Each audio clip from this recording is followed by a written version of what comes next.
विद्यादर्पणायते।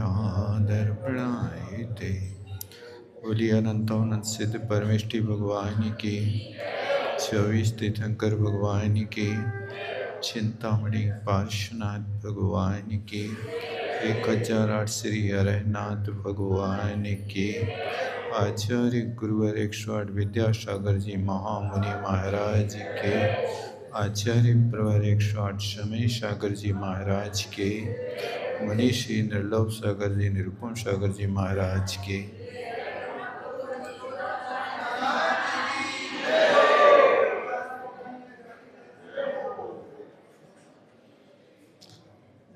कल अपन ने सम्यक दर्शन का लक्षण देखा था।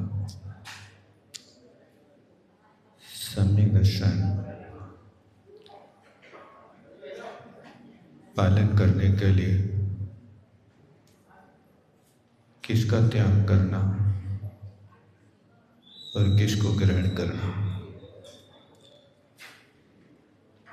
तो यहाँ पर सबसे पहले श्रद्धेय तत्व का व्याख्यान किया जा रहा। सच्चे देव शास्त्र गुरु का श्रद्धान करना, किंतु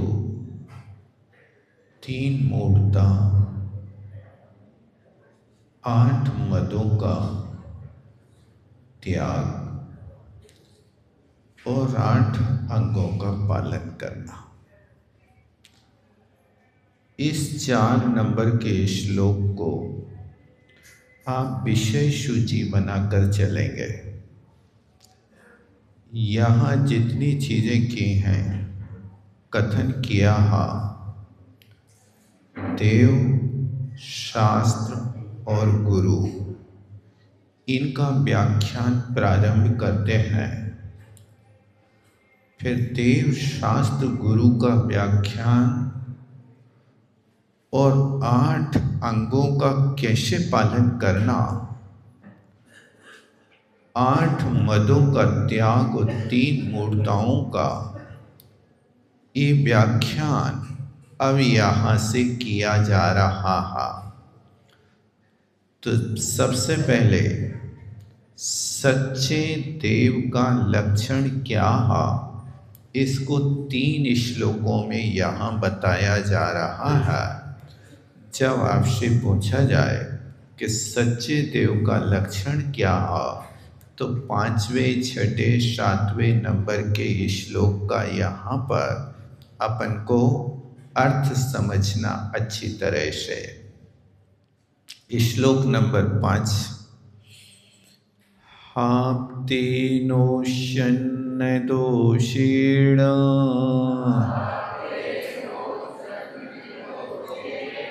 सर्वज्ञेनागमेशिना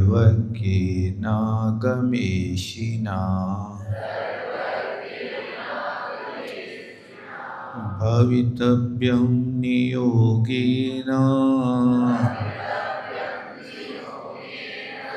नान्यथा ह्याप्तता भवेत्।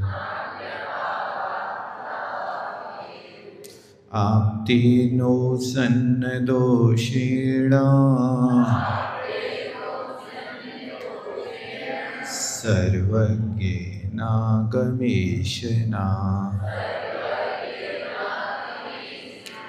भवितव्यं नियोगेन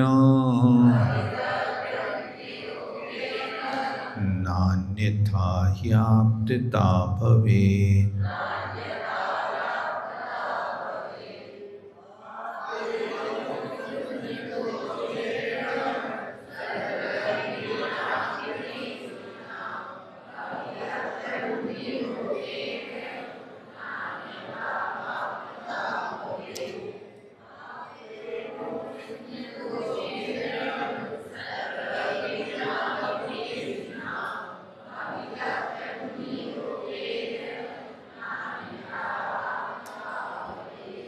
एक बार संधि विच्छेद देख लें श्लोक का, ताकि आप उसके अर्थ को अच्छे से समझ सकें। संधि विच्छेद का अर्थ होता है जो मिले हुए पद हैं उन मिले हुए पदों को भिन्न भिन्न कैसे करना है, उसका नाम संधि विच्छेद होता है।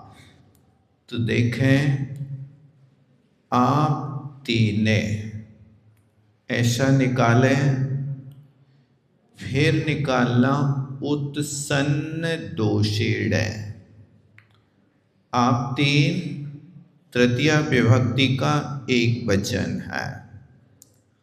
फिर उत्सन्न दोषेण, बीच में जो लाइन पड़ी है ना, वो लाइन आपको ये सूचित कर रही है कि ये दोनों पद एक साथ हैं।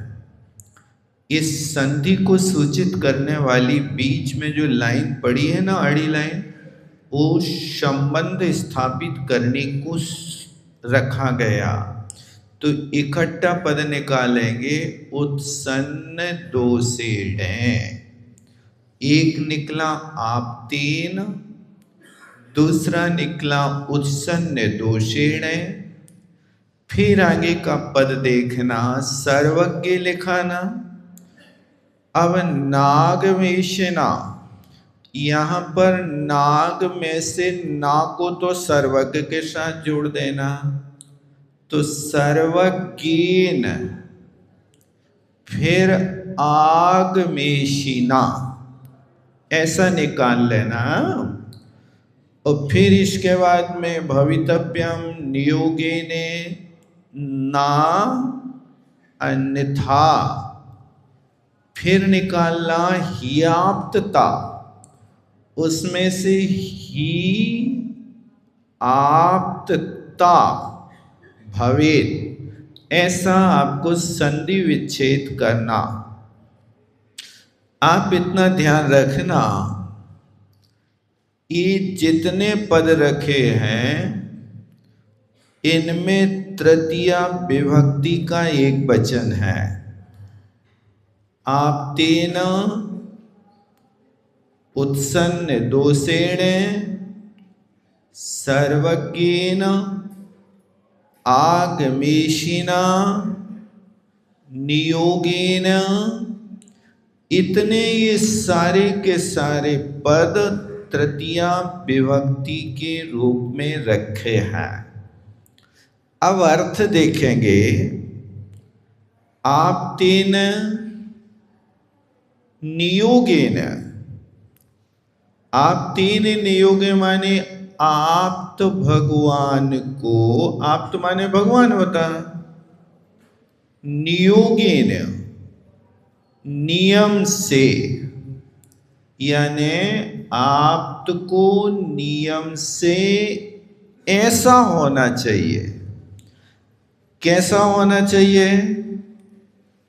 पहली बात, उत्सन्न दोषेण, यानी दोषों से रहित होना चाहिए। उत्सन्न का अर्थ रहित है।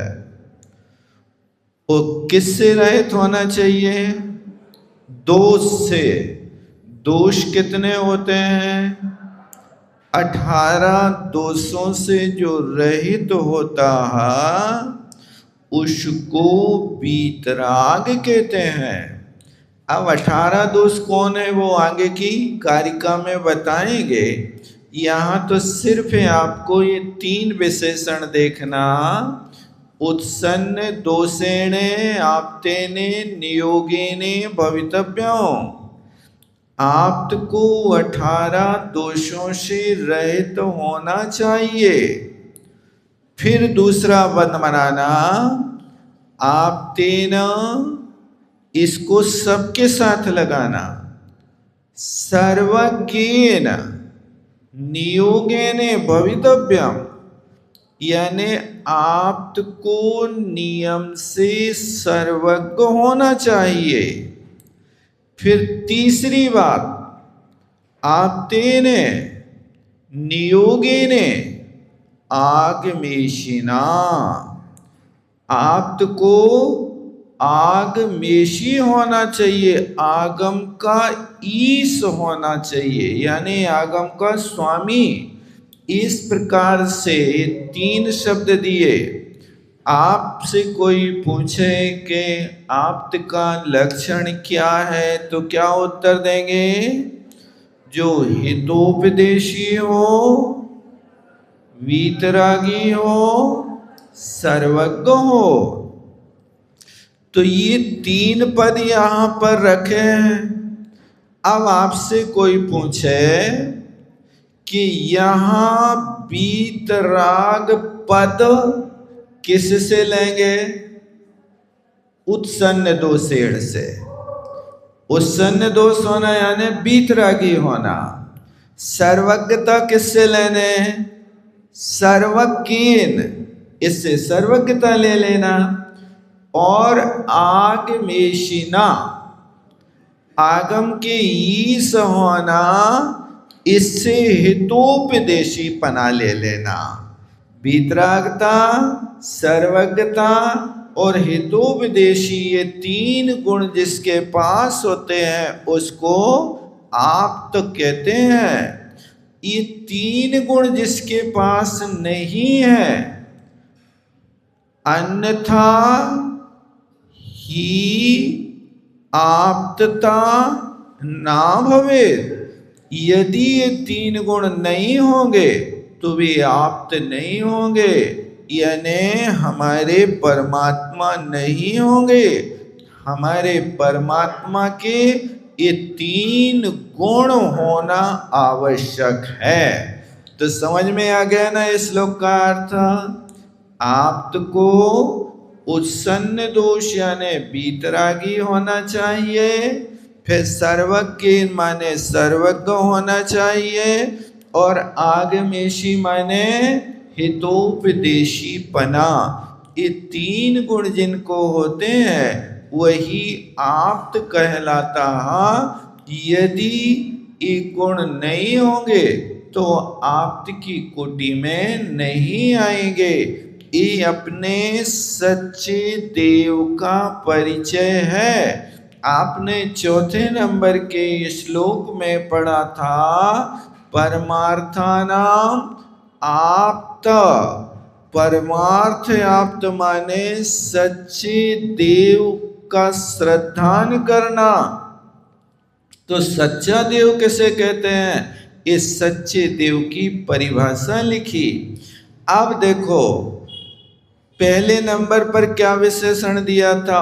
उत्सन्न दोषेण। इस उत्सन्न दोष का लक्षण 6वें नंबर की कारिका में बताएंगे।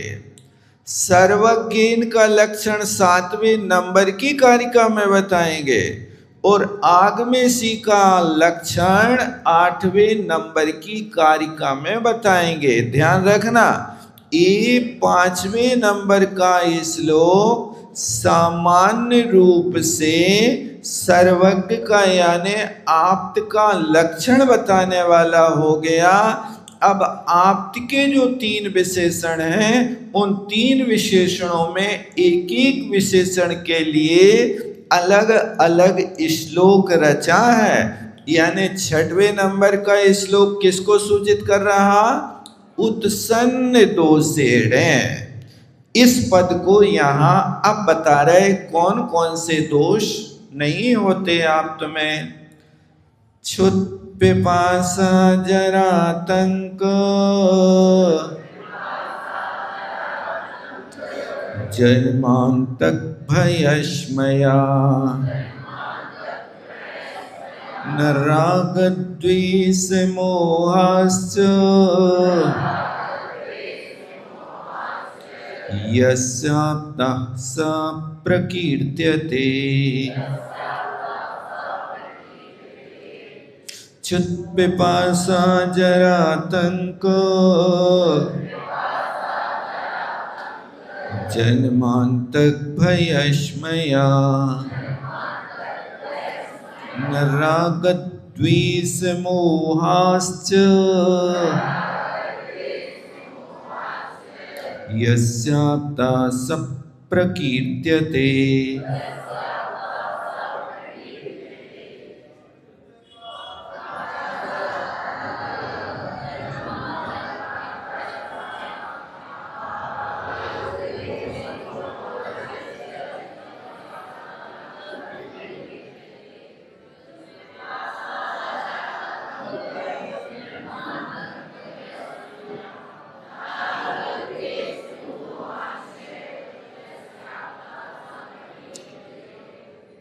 अब देखो, उत्सन्न दोष कहा तो उत्सन्न का अर्थ वीतरागता। अब वीतरागता का अर्थ क्या है? वीतरागता कैसे प्रकट होती है? जिन जीवों के मोहिनी कर्म का क्षय हो जाता है, उस मोहिनी की क्षय से वीतरागता प्रकट होती है। 3 गुण प्रकट हुए, सर्वज्ञ, आगमेशी और वीतरागता। आपसे कोई पूछे कि कौन से कर्म के क्षय से कौन सा गुण प्रकट होता है, आप बता सकते हैं? ध्यान रखना, भूल नहीं जाना, प्रश्न हो सकता है आपके पेपर में। तो यहां मोहिनी कर्म के क्षय से वीतरागता प्रकट होती है। मोहिनी कर्म के क्षय से वीतरागता होती है और ज्ञानावरणीय दर्शनावरणीय कर्म के क्षय से सर्वज्ञता होती है। और आगमेशी अंतराय कर्म के क्षय से होता है। नहीं आया समझ में? एक बार फिर से सुन लो। मोहिनी कर्म के क्षय हो जाने से वीतरागता प्रकट होती है और ज्ञानावरणीय दर्शनावरणीय कर्म के क्षय हो जाने से सर्वज्ञता प्रकट होती है और अंतराय कर्म के क्षय हो जाने से ये हितोपदेशी होते हैं। आप कहेंगे अंतराय के क्षय से क्यों होते हैं? इसलिए होते हैं कि अंतराय कर्म के 5 भेद हैं। दानांतराय, लाभांतराय, भोगांतराय, उपभोगांतराय, वीर्यांतराय। यानी इन 5 चीजों में जो बाधा डाल देता है उसको अंतराय कर्म कहते हैं। जीव के भाव हो रहे हैं कि हम दान देवें, लेकिन वो कर्म का उदय आता है तो सोचता हुआ भी दान नहीं दे पाता है। इसका नाम दानांतराय कर्म का उदय है। इस उदय को समाप्त करने के लिए दान हमेशा देते रहना चाहिए। देखो, आप लोग दान तो देते हो, लेकिन कहाँ देना चाहिए इसका भी विवेक होना चाहिए। आप दान देते हो यानी आप अपने बेटे बेटियों को 100, 200, 1000, 500 रुपया रोज देते रहते हो, ये दान तो दे रहे हो। लेकिन अपनों को दे रहे हो, आप रोटी खिला रहे हो, रोटी तो खिला रहे हो, दान तो दे रहे हो, आहार का दान तो दे रहे हो, लेकिन योग्य पात्र को नहीं दे पा रहे हो। आप अपने बेटे बेटियों को खिलाने के साथ अतिथि को दान दो और फिर इनको खिलाओ। मुनि को भोजन दे फिर निज करें आहार। आपको आहार तो करना है, परिवार को तो कराना है। ये तो आपका रोज इतना तो आपका क्षयोपशम है कि आप परिवार को देंगे, खिलाएंगे, लेकिन इतना क्षयोपशम नहीं कि आपने जो भोजन परिवार को बनाया उस भोजन में से आप अतिथि संविभाग कर सको। क्यों नहीं कर सकते हो? आज ऐसी व्यवस्था हो गई कि आज का खान पान बिगड़ गया। पहले के लोग शुद्ध आहार पान करते थे। देखो, राम और सीता ने जंगल में अपने लिए भोजन बनाया। वहां पर वो भोजन की सामग्री इकट्ठी करते हैं। लक्ष्मण जी लकड़ियां बीनने गए, सीता देवी जंगली धान को बटोरने गई, रामचंद्र जी झरना का पानी और फल लेने गए। सब लोगों ने, देखो, परिवार के लोगों ने मिलकर के भोजन निर्माण कर रहे हैं। और भोजन बनाते बनाते सीता कहती है, आज कोई महाराज आ जाते तो बड़ा भाग्य होता। इस सीता जी के अंदर भाव आया। सीता जी ने अपनी बात रामचंद्र जी से कही, यहाँ कोई मुनि महाराज मिल जाते तो अहो भाग्य होता। इस सीता अपनी बात रामचंद्र जी से कहती है तो रामचंद्र जी कहते हैं, हे सीते, इस बियाबान जंगल में कहाँ मुनि महाराज मिलेंगे अपन को? नहीं, मेरी तो खूब इच्छा है, खूब इच्छा के महाराज आ जाएं तो बड़ा सौभाग्य है। भोजन बनाते बनाते कई बार सीता ने महाराज के पड़गाहन का जिक्र छेड़ा और रामचंद्र जी ने समाधान किया। लेकिन आज तो सीता को ऐसी रट लग गई कि जैसे साक्षात कोई जादूगर उनकी इच्छा को पूरी कर रहा। भोजन बन के तैयार हुआ, सबकी पत्तलें परोसी गई। वहां तो पत्तलें ही थी, मिट्टी के बर्तन थे, कुछ ले तो गए नहीं थे रामचंद्र जी अपने साथ में। उनके पास तो सिर्फ धोती दुपट्टा थे। अब भोजन बनाना था तो वही मिट्टी के बर्तन बनाओ, मिट्टी का तवा बनाओ, मिट्टी का चूल्हा बनाओ, मिट्टी की हंडी बनाओ, तब तो खिचड़ी पकाओ। अब ये सब चीजें उनने कर ली। अब सीता एक बार बाहर झोपड़ी के झांक के देखती है, कोई महाराज तो नहीं आ रहे। इसी का नाम तो द्वारा प्रेक्षण है। अपने द्वार पे खड़े होकर के अपनी पत्तल में परोसने के पहले बार बार भाव करना कि हे भगवान, मुनि को भोजन दे, फिर निज करें आहार। ये हमारा कर्तव्य है, तभी हमारा आहार के योग्य होगा। अन्यथा जैसे कोई बिना टैक्स की संपत्ति का उपयोग कर रहा है, ऐसे जो श्रावक बिना आहार दान दिए स्वयं आहार कर रहे, वे बिना टैक्स के भोजन कर रहे हैं। तुम्हारा द्रव्य शुद्ध तब होगा जब मुनि महाराज को अपने आहार में से आहार दे दो, तब आपका टैक्स चुकेगा और शुद्ध कमाई होगी।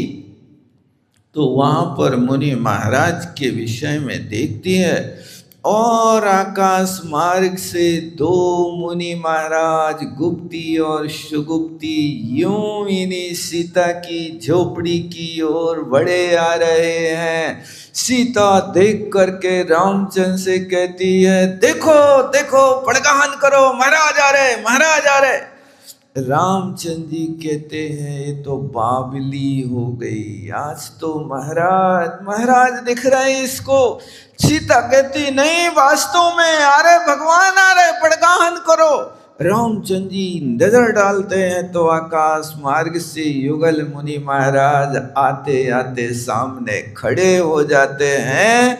और आकर के जैसे ही खड़े होते, हे स्वामी नमोस्तु नमोस्तु नमोस्तु, अहो भाग्य। यहाँ महाराज खड़े हुए, वहां आंखों के आंसू नहीं रुके, आंसू चालू हो गए। कितना भी रोको वे नहीं रुक रहे हैं। ऐसा लगा कि मानो महाराज आए तो राम ने और सीता ने तो अपनी आंखों के आंसुओं से उन भगवान का पाद प्रक्षालन पहले ही कर लिया। और इसके बाद में फिर आहार हुआ। यानी देखो, जंगलों में भी भोजन श्रावक बनाते थे तो इतना शुद्ध भोजन होता था कि उस भोजन को मुनि महाराज को करा दिया जाता था और पंचाश्चर्य प्रकट हो जाते थे। और वहां पर बियाबान जंगल में राम सीता आहार दाता, दो मुनि महाराज, दो श्रावक देने वाले, और दर्शक कौन था? जटायु पक्षी वहां देख देख करके अनुमोदना कर रहा था। दर्शनार्थी भी तो चाहिए। हाँ, कोई दर्शनार्थी मनुष्य नहीं था तो त्रेंच वहां देखते हुए अपने पापों की अनुमोदना करता हुआ, हार दान के लिए अहोभाग्य मानता हुआ अपने पापों को धो रहा था। इस तरह से वहां पर आहार आदि की व्यवस्था होती है। एक कहने का मतलब है कि यहाँ अपन को ये तीन दोष के नाश करने से तीन गुण प्रकट होते हैं। ये उत्सन्न दोष 18 दोष से रहित मोहिनी कर्म के क्षय से दोष समाप्त होते हैं और वीतरागता प्रकट हो जाती है। तो वीतरागता का लक्षण देखें, कौन कौन से 18 दोष हैं? क्षुत यानी भूख भी दोष है। मोहिनी कर्म और वेदनी कर्म के उदय से भूख लगती है व्यक्ति को। पिपासा, प्यास भी दोष है। और जरा, जरा माने बुढ़ापा, ये बुढ़ापा भी एक रोग है, दोष है।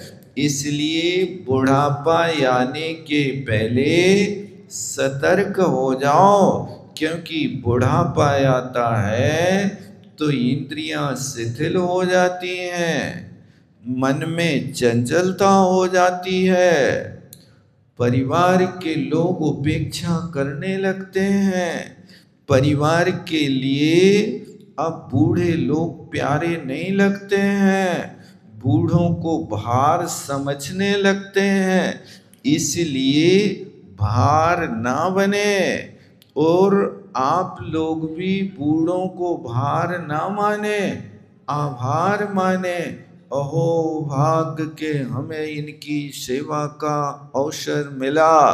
और बूढ़े लोग भी ज़्यादा नोक झोंक ना करें, किसी प्रकार से टोका टाकी ना करें।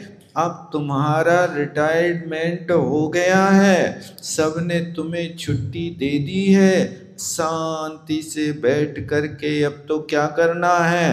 माला फेरो, अरहंत सिद्ध करो, थाली आ जाए तो प्रेम से खा लो, प्रश्न खड़ा नहीं करो इतनी देर से क्यों लाए। नहीं, 2 बजे भी तुम्हारे सामने थाली आए तो अहो भाग्य मानो। और उन बहू बेटियों को बहुत बहुत धन्यवाद, आप हमारा इतना ध्यान रखते हैं। ये नहीं कहना 2 बजे तक सोते रहेगा, क्या करते रहे, अभी तक थाली नहीं लाए, भूल गए थे, हमें भूखों मार हो। ये सारे के सारे प्रश्न खड़े नहीं करो। यदि ये शब्द कहोगे तो कल से 2 बजे भी थाली नहीं मिलेगी फिर। इसलिए जब मिले तब शांति से प्रेम से खा लो। अब बुढ़ापे की यही दशा है, सबको यही सहन करना पड़ेगा। जब बुढ़ापा आएगा तो बुढ़ापे तोरी कोई न पूछे बात, बुढ़ापे तुम्हारी कोई बात नहीं पूछेगा, सब दशा बिगड़ जाती है। इसलिए इतना ध्यान रखना कि अपने जीवन को निर्वाह करना। कोई बोले तो प्रेम से बोलना, नहीं बोले तो बुराई नहीं मानना।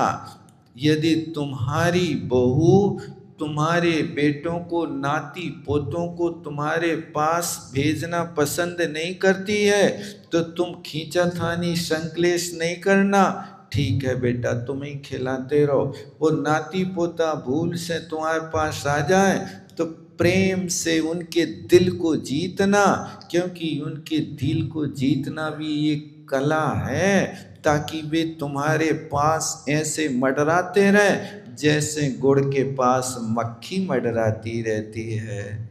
ये तुम्हें सुखी होना है तो अपना व्यवहार ऐसा बनाओ कि जैसा व्यवहार गुड़ ने बनाया, कि गुड़ किसी को बुलाता नहीं, लेकिन बर्रा ततैया मक्खी चीटा चीटी सब उसके इर्द गिर्द घूमते रहते हैं। ये क्या कारण है? मिठास।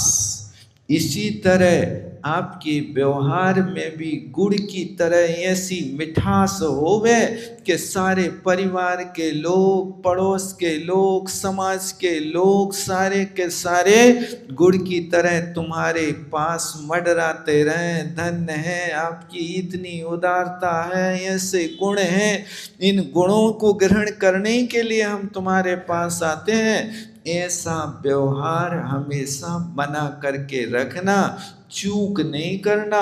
बुढ़ापा आने के पहले संभलने की कोशिश करना। ये है दोष। तो आपको यहाँ ये 18 दोष गिन रहे हैं, अपन ध्यान रखना। तो ये जरा की बात आई। जरा माने बुढ़ापा। जरा का अर्थ क्या होता? अब जरा सी जिंदगी है। जरा सी है माने बहुत थोड़े जीर्ण तृण की तरह जीवन है। उस जीवन को अब शांति से निकाल लो। जिंदगी भर संघर्ष किया है, जिंदगी भर कष्ट उठाए हैं, जिंदगी भर बोझा ढोया है। अब अंत भला तो सब भला। यदि अंत में संभल जाए तो बहुत अच्छा। ये नियम है गृहस्थ अवस्था का कि जन्म से लेकर 25 वर्ष तक ब्रह्मचर्य से रह करके अध्ययन करना, 25 वर्ष से लेकर के 50 वर्ष तक धन का न्याय पूर्वक अर्जन करना, और 50 वर्ष के बाद फिर 75 वर्ष तक पुण्य का अर्जन करना, और 75 वर्ष से लेकर 100 वर्ष तक बिल्कुल सन्यासी की जिंदगी जीना। ऐसे 4 पुरुषार्थ शास्त्रों में कहे हैं। आप चाहो तो अपने जीवन को ऐसा देख लो, अभी तुम्हारा कितना भाग निकल गया। यदि आप 25 वर्ष के भीतर हो तो मन लगा के अच्छे से अध्ययन करो। मीडिया, मोबाइल, मोड़ियाँ, मोड़ों से बचो और अच्छे से अध्ययन करते रहो। अन्यथा तो लोग बिगड़ रहे हैं आज के समय में।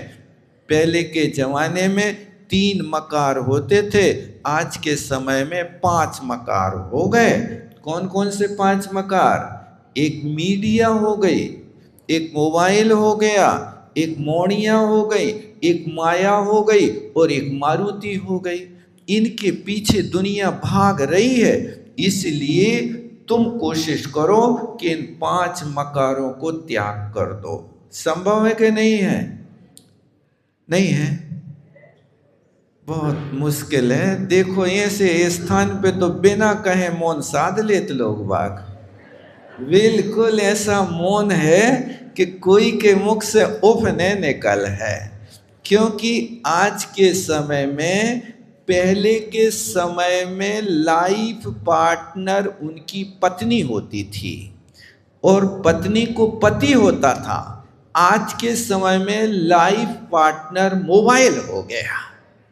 नहीं हो गया? ऐसा पार्टनर कि व्यक्ति को मोबाइल मिल जाए तो बिल्कुल भूत बंगला में भी अकेले बैठो रहे, कोई दूसरे की जरूरत नहीं है। एक व्यक्ति कह रहा था, महाराज मेरी 3 साल की बिटिया है और वो एकांत में जाकर के बढ़िया मोबाइल देखती है। अब उससे हमने कहा कि बेटा मोबाइल नहीं देखा करो, मोबाइल देख के रोटी नहीं खाया करो। पापा तुम भी जब थे हमारी उम्र में तब तुम भी देखते थे, मम्मी से पूछ लो आप अपनी मम्मी से, हमें क्यों रोक रहे हो? ऐसा उसने कहा। और फिर दोबारा रोका तो कहती है पापा डिस्टर्ब नहीं करो, तुम अपनी दुकान पे जाओ। ऐसा बोल दिया। मैंने उस बच्ची को 3 साल की बच्ची से मोबाइल छुड़ाना समझाना आज इतना कठिन हो गया, इतना कठिन हो गया कि जैसे मछली ने भूल से उस आटे की गोली के भीतर कांटा गुटक लिया और वो कांटा जाकर के कंठ में फंस गया, और कंठ में फंसते ही जैसे वो शिकारी उस मछली को बाहर निकालता और तड़पा तड़पा करके मार देता, इसी तरह की स्थिति आज की हो गई कि तुमने अपने बच्चों को समझाने के लिए उस समय मोबाइल दिया, अब वो व्यसन बन गया। और ऐसा व्यसन बन गया कि मछली के गले में कांटा अटक गया। आप मोबाइल छुड़ा के देखो बच्चे को, वो संघर्ष करना पड़ेगा। इसलिए इससे बचने की कोशिश करो और अपने जीवन को भगवान ने जिस रूप में कहा है उस रूप में विभाजन करो। संकल्प करो कि 25 वर्ष तक सिर्फ विद्या अध्ययन ब्रह्मचर्य के साथ करना, और 26वां वर्ष लगे पहले वर्ष से न्याय पूर्वक अपनी आजीविका चलाना। चाहे आप यदि सर्विस करें तो ईमानदारी से करना, बेईमानी नहीं करना, रिश्वत नहीं लेना। वो दुकान करें तो ईमानदारी से करना, 1 किलो को 1.25 किलो लेना नहीं और 1 किलो का पौन किलो देना नहीं। ईमानदारी से अपना व्यापार करो, जो मिले उसमें अपना संतोष का जीवन गुजारा करो। आप यदि करोड़ों रुपया कमागी लोगे तो भी भाई साहब खाओगे तो दाल ही रोटी। यदि करोड़ों रुपया कमाने के बाद क्या सोने की रोटी गुटक जाओगे क्या? बताओ तो हमें, क्या करोगे आखिर? ये तृष्णा नांगन ज्यों ज्यों डंके लहर जहर की आवे, ये तृष्णा की नांगन ऐसी बार बार डंक मारती है तो लगता है और का कोई ठोर है कि नहीं? और का ठोर तो बनाओ कि हमें कितना चाहिए, तुम्हारा जीवन बचा कितना है, ये कुछ सोचते नहीं। और हमारी बिल्कुल लंबी दौड़ ऐसी चल रही है कि 80 साल में मंदिर आने की हिम्मत नहीं है, लेकिन मंडी तो बिल्कुल लठिया टेक टेक के चले जाते हैं, मंदिर नहीं आ सकते हैं। और वहाँ पर यहाँ शास्त्र पढ़ने की कहो तो क्या भैया दिखात नहीं है, चश्मा बढ़ता नंबर बढ़ता जा रहा। और वहाँ नोट तो ऐसे दिखत हैं कि बिल्कुल लाइट गोल हो जाए तो भी नोट दिखते रहते हैं उनको। ये क्या है तुम्हारा सोच? इस सोच को बदलो। इसलिए 50 वर्ष होवे और 51 वर्ष लगे, सारी चाबियों के गुच्छा सारे खाते वही, तेरा तुझको सौंपते क्या लागे है मोर। बेटा मुझे एक कमरा दे दो और 2 रोटी देते रहना, नहीं दोगे तो मेरे भाग में होगा। तो जब पक्षियों को चुनने के लिए चोंच दी है तो हमारे पास भी तो कोई पुण्य होगा। अपेक्षा नहीं करना, अच्छी जिंदगी जीना, दीनता की नहीं जीना, किसी के सामने हाथ नहीं फैलाना। एक महानुभाव 80 साल की उम्र में हमारे पास आए, बोले महाराज हम अब सोच रहे हैं कि एक दुकान और डाल ले। में 80 साल में दुकान डाल, बोले हमें महीना में 10,000 को खर्चा लगता है और लड़कों से मांगने पड़ता, सो शर्म लगती, सो हम सोच रहे हैं कि कम से कम इतना तो कमाने लगे। मैंने माथा ठोका, धन्य है तुम, 10,000 रुपया को अब खर्च ही काहे को कर रहे हो? त्याग कर दो खर्चा करना, जब तुम्हारे पास नहीं है तो करो, नहीं है तो क्या करने, फिर क्या जरूरत 10,000 के खर्चा की कि तुम्हें भीख मांगने पड़े? जितना मिलता उतने में गुजारा करो। या फिर पहले सोचना थी, बुढ़ापा आने के पहले आया बुढ़ापा जी कह गया 2 कान में बात, या तो पूत सपूत हो या पैसा रख लो पास, बुढ़ापे तोरी कोई ना पूछे बात। अरे बुढ़ापे तुम्हारी कोई बात नहीं पूछता। लड़का की परीक्षा तुम 50 बरस में नहीं कर पाए, यदि पूत सपूत है तो सब कुछ दे दो, और यदि पूत कपूत है तो अपने खर्चा को रखो और सब छोड़ो छाड़ो। या तो पूत कपूत हो सपूत हो, या पैसा रख लो पास। एक दो तरीका है। यदि तुम नहीं समझ पाए तो सबसे बड़ी ना समझी है। जब तुम्हारा पूत कपूत था तो तुमने देखा है कौन दो। आज तुम्हें 80 साल में दुकान खोलने की पड़ रही है। अब तुम यहाँ से ग्वालियर और इंदौर और सूरत जे हो कपड़ा खरीद बे, का दशा हुई है ट्रेन में। एक धक्का मार है कोई नीचे गिरा दे, दशा बिगड़ दे, पिछलियां निकले, कचूमर बाहर निकला है। का होश है कि नहीं। बुढ़ापे में दुकान खोल रहे। ये तो नहीं कह रहे कि बुढ़ापे में अब दीक्षा ले लें महाराजों के पास जाकर के, वहां बढ़िया हमारी सल्लेखना हो जाए। दुकान की सोच रहे। आप लोग नहीं सोच रहे यू आर ऑन वाले, तो नहीं सोचते ना। बहुत अच्छा। ये बुढ़ापे के साथ आतंक है। आतंक माने होता रोग, जन्म, अंतक, मृत्यु, भय, इसमय, राग, देश, मोह जिनके नहीं होते उनका नाम आप्त है। ये 18 दोषों के नाम गिनाए हैं इसमें। जिसके पास ये 18 दोष नहीं है वे आप्त कहलाते। अब देखो दूसरे नंबर पर क्या दिया था, आग मेशी हितोपदेशीपना। तो उसका लक्षण बताते हैं, परमेष्टि परम ज्योतिर विरागो विमलाकृति सर्वज्ञो नादिमध्यांता सर्वाशास्तोपलाल्यते। परमेष्टि परं ज्योति, ज्योतिर्रे भांगे चढ़ी है, विरागो विमलाकृति सर्वज्ञो नादिमध्यांता सर्वाशास्तोपलाल्यते।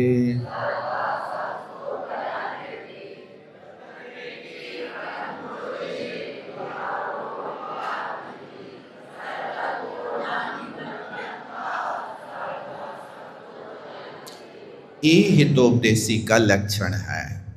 परमेष्टि है। परमेष्टि क्या किसे कहते, परमे पदे तिष्ठति ति परमेष्टि।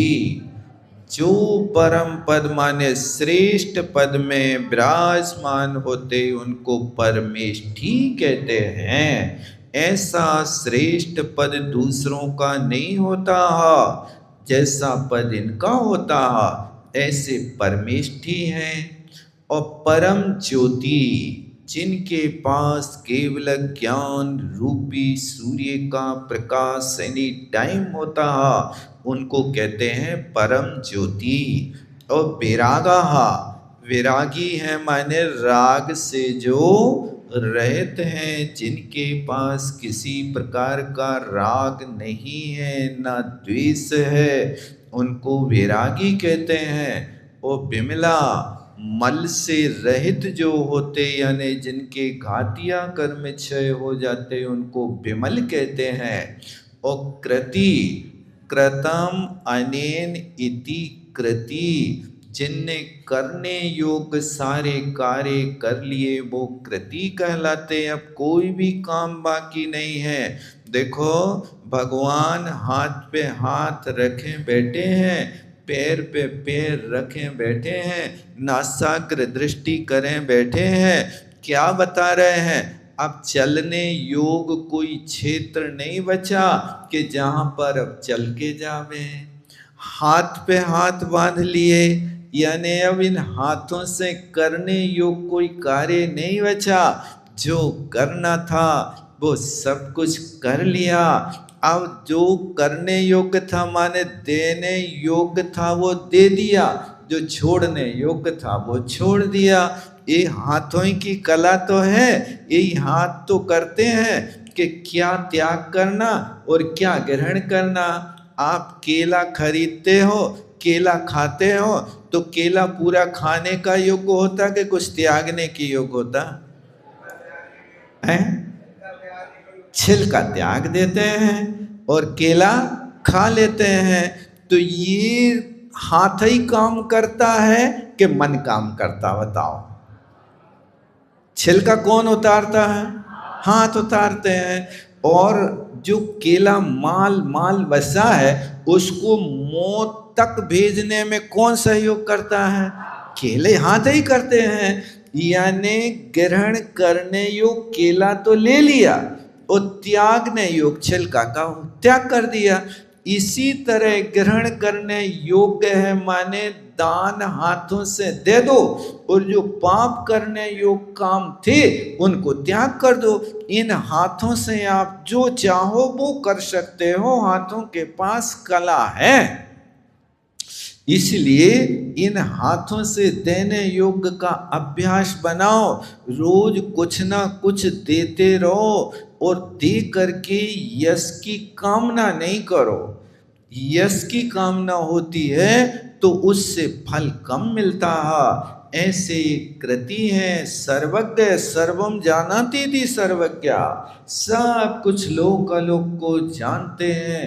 अनादि मध्य अंत, यानी जो हमारे देव की परंपरा आप्त की है वो आदि नहीं है और इसका कभी अंत होने वाला नहीं है।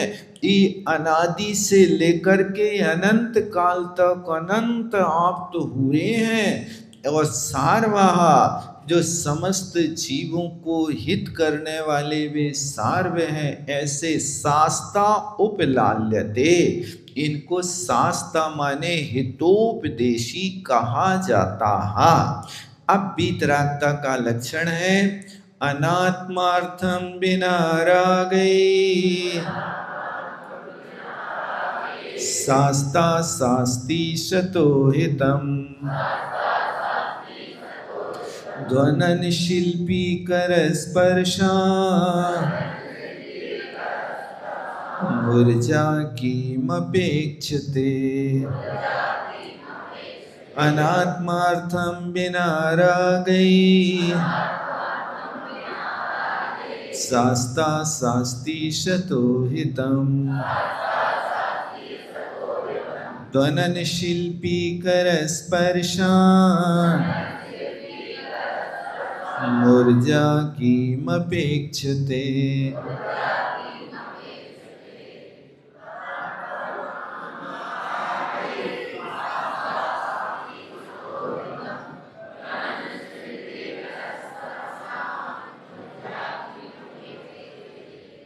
अब कहते हैं अनात्मार्थम बिना रागै।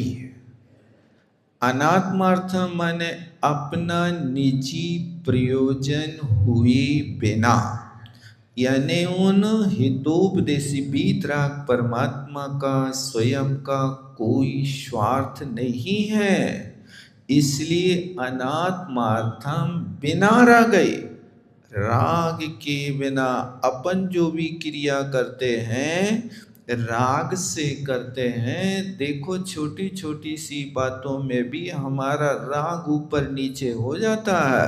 जैसे मान लीजिए आपका बेटा आवे और आपके छोटे भाई का बेटा, ये दोनों बेटा खाना खाने बैठे और दोनों को तुमने एक एक गिलास दूध दिया, लेकिन मलाई थोड़ी ज्यादा कौन के गिलास में जाती है?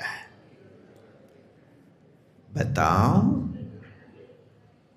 भैया के बेटा की गिलास में कि अपने बेटे के गिलास में? देखो कोई बोल नहीं रहा है, बिल्कुल अनभिज्ञ हैं।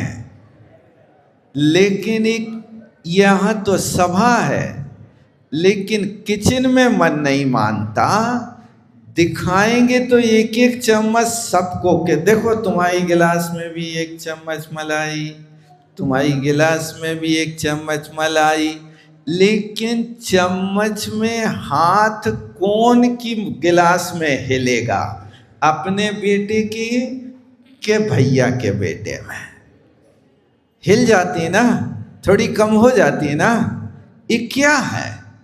ये राग की विशेषता है कि यहाँ अपने बेटे में राग ज्यादा, उसके बेटे में राग कम। फिर यदि और अंतर पड़ जाए, एक पड़ोसी का बेटा होए और एक देवर का बेटा होवे, तो देवर के बेटे में मलाई ज्यादा, पड़ोसी में कम। ये राग की न्यूनाधिकता आप प्रतिपल ऐसे पकड़ते जाओ जैसे वो बुखार का थर्मामीटर होता है ना, बिल्कुल इधर उधर डोलता रहता है तराजू के कांटे की तरह। ऐसे राग भोजनशाला में भी 10 लोग एक साथ तो रह रहे हैं, लेकिन सबको एक जैसा भोजन होता कि नहीं होता, भाव में अंतर होता। ये वीतरागता का लक्षण।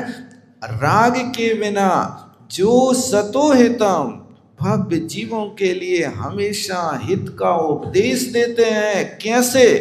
दृष्टांत देते हैं कि शिल्पी का स्पर्शान, जैसे शिल्पी के हाथ का स्पर्श होते ही मृदंग बाजने लगता है, कोई अपेक्षा नहीं रखता है, इसी तरह भव्य जीवों को हित का उपदेश देने के लिए उन भगवान की दिव्य ध्वनि खिरने लगती है, ओंकार ध्वनि खिरने लगती है, और असंख्यात जीव अपना कल्याण कर लेते हैं। ऐसे हितोपदेशी होते हैं। आज इतना ही रखते हैं।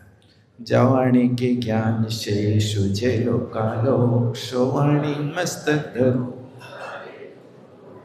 हे जिनवाणी भारती माँ तो जपो तरेन, जो तेरो शरणागए सो पावे शुभ चैन। देव बजो अरहंत को गुरु से हो निर्ग्रहण, दया धर्म पालो सदा यही मोक्ष का।